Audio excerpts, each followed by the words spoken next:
The Cask of Amontillado by Edgar Allan Poe. The 1,000 injuries of Fortunato I had borne as best I could, but when he ventured upon insult, I vowed revenge. You, who so well know the nature of my soul, will not suppose, however, that I gave utterance to a threat. At length I would be avenged. This was a point definitively settled, but the very definitiveness with which it was resolved precluded the idea of risk. I must not only punish, but punish with impunity. A wrong is unredressed when retribution overtakes its redresser. It is equally unredressed when the avenger fails to make himself felt as such to him who has done the wrong.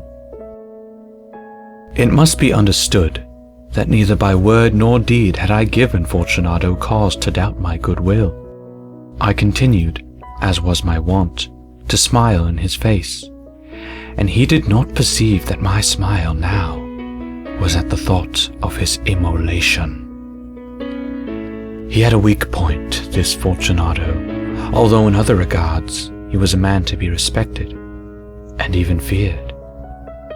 He prided himself on his connoisseurship in wine. Few Italians had the true virtuoso spirit. For the most part, their enthusiasm is adopted to suit the time and opportunity, to practice imposture upon the British and Austrian millionaires. In painting and gemmery, Fortunato, like his countrymen, was a quack, but in the matter of old wines, he was sincere. In this respect, I did not differ from him materially. I was skillful in the Italian vintages myself, and bought largely whenever I could. It was about dusk one evening, during the supreme madness of the carnival season, that I encountered my friend. He accosted me with excessive warmth, for he had been drinking much. The man wore motley. He had on a tight-fitting party-striped dress, and his head was surmounted by the conical cap and bells. I was so pleased to see him that I thought I should never have done wringing his hand. I said to him, "My dear Fortunato, you are luckily met. How remarkably well you are looking today. But I have received a pipe of what passes for Amontillado, and I have my doubts." "How?" said he. "Amontillado? A pipe? Impossible, and in the middle of the carnival?" "I have my doubts," I replied, "and I was silly enough to pay the full Amontillado price without consulting you in the matter.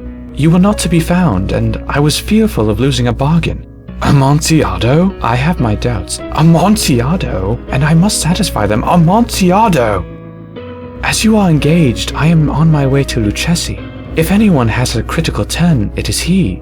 He will tell me—" "Lucchesi cannot tell Amontillado from sherry." "And yet some fools will have it that his taste is a match for your own." "Come, let us go." "Whither?" "To your vaults." "My friend, no, I will not impose upon your good nature. I perceive you have an engagement. Lucchesi—" "I have no engagement. Come." "My friend, no, it is not the engagement, but the severe cold with which I perceive you are afflicted. The vaults are insufferably damp. They are encrusted with nitre." "Let us go, nonetheless. The cold is a mere nothing.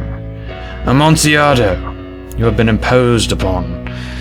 And as for Lucchesi, he cannot distinguish sherry from Amontillado." Thus speaking, Fortunato possessed himself of my arm, putting on a mask of black silk, and drawing a roquelaire closely about my person. I suffered him to hurry me to my palazzo. There were no attendants at home. They had been absconded to make merry in honor of the time. I had told them that I should not return until the morning, and had given them explicit orders not to stir from the house. These orders were sufficient, I well knew, to ensure their immediate disappearance, one and all, as soon as my back was turned. I took from their sconces 2 flambeaux, and giving one to Fortunato, bowed him through several suites of rooms to the archway that led into the vaults. I passed down a long and winding staircase, requesting him to be cautious as he followed. We came at length to the foot of the descent, and stood together on the damp ground of the catacombs of the Montresors. The gait of my friend was unsteady, and the bells upon his cap jingled as he strode. "The pipe," said he. "It is farther on," said I, "but observe the white webwork which gleams from these cavern walls." He turned towards me and looked into my eyes with two filmy orbs that distilled the rheum of intoxication. "Niter?" he asked at length. "Niter," I replied. "How long have you had that cough?"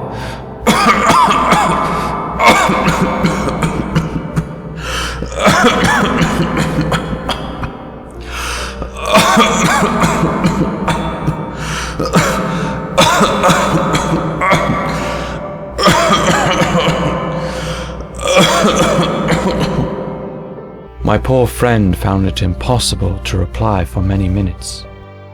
"It is nothing," he said at last. "Come," I said with decision. "We will go back.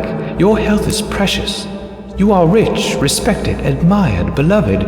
You are happy, as I once was. You are a man to be missed. For me, it is no matter.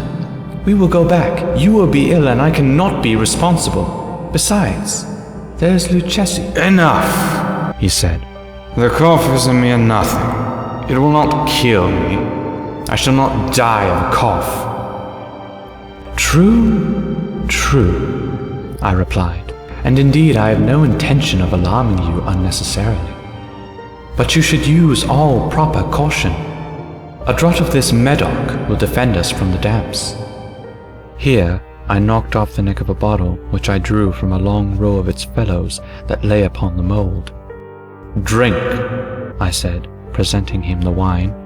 He raised it to his lips with a leer. He paused and nodded to me while his bells jingled. "I drink," he said, "to the buried that repose around us." "And I to your long life." He again took my arm, and we proceeded. "These vaults," he said, "are extensive." The Montresors were a great and numerous family. "I forget your arms." The foot crushes a serpent rampant, whose fangs are embedded in the heel. "And the motto?" "Nemo me impune lacessit." "Good," he said. The wine sparkled in his eyes and the bells jingled. My own fancy grew warm with the Medoc.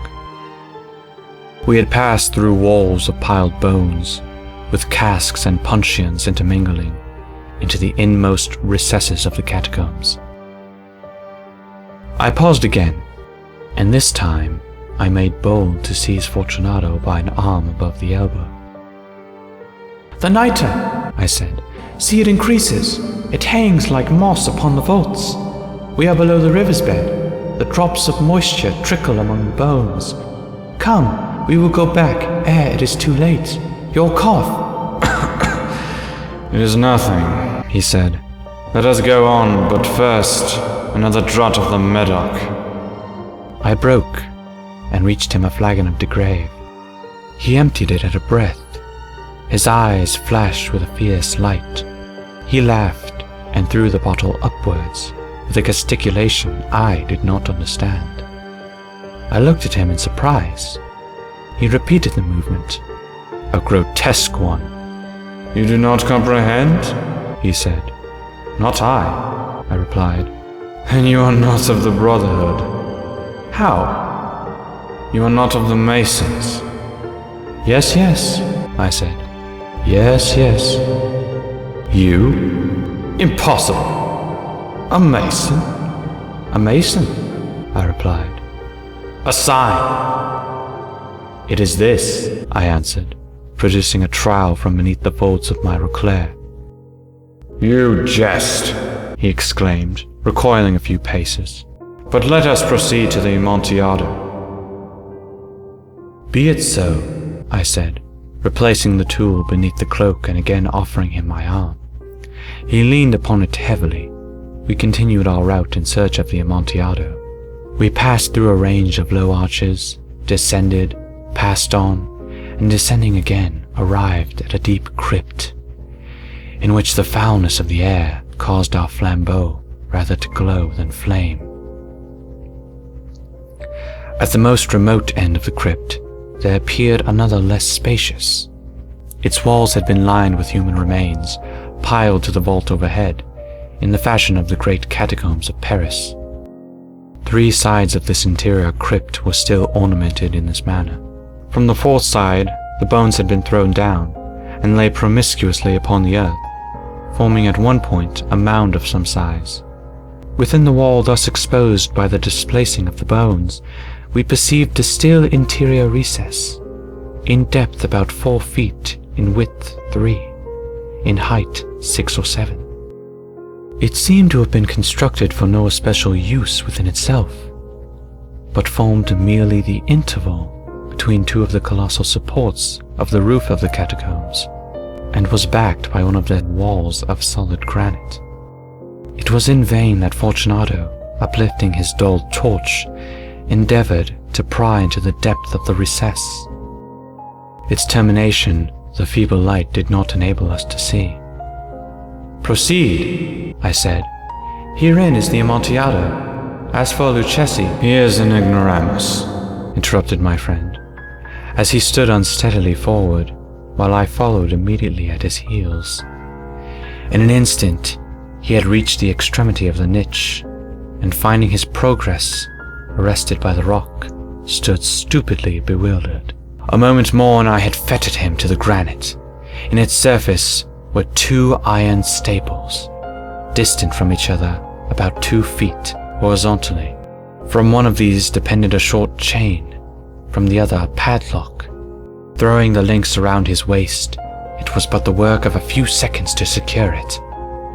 He was too much astounded to resist. Withdrawing the key, I stepped back from the recess.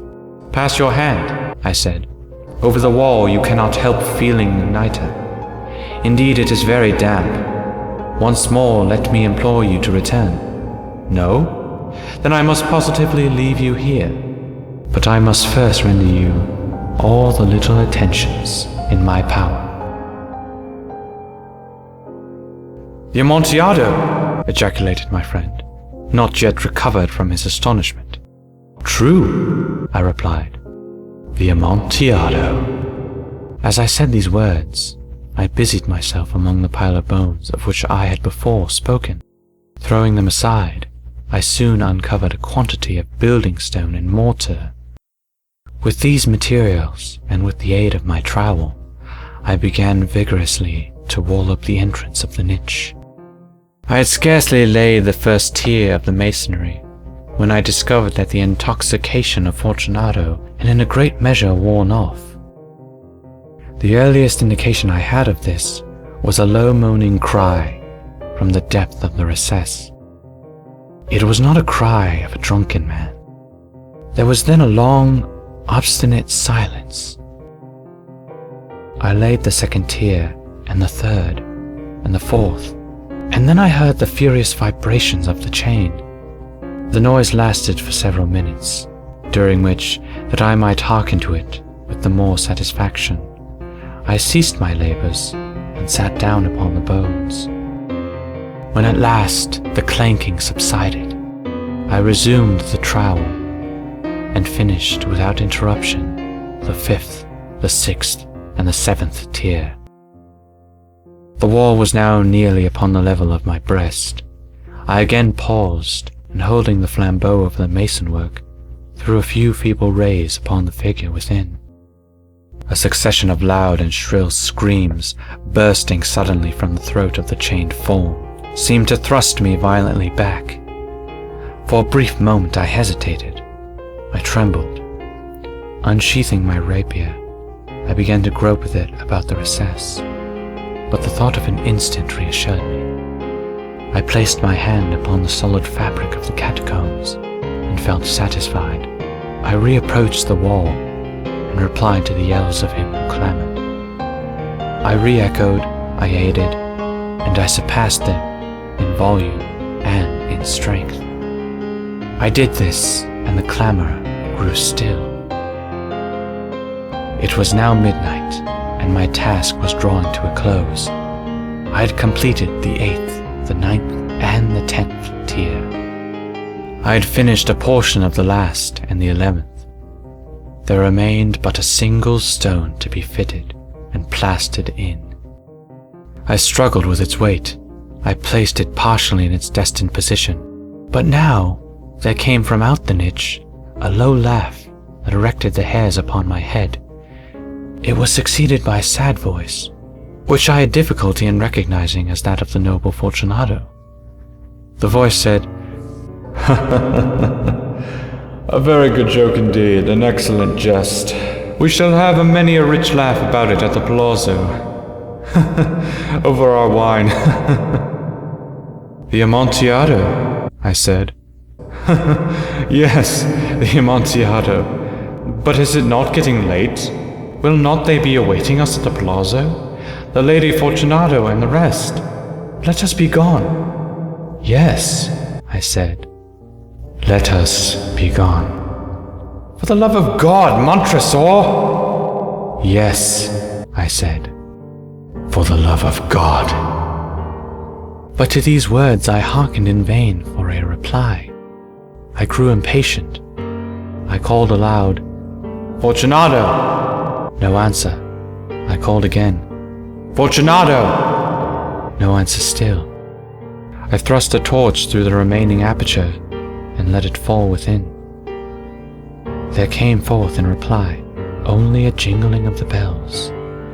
My heart grew sick on account of the dampness of the catacombs. I hastened to make an end of my labor.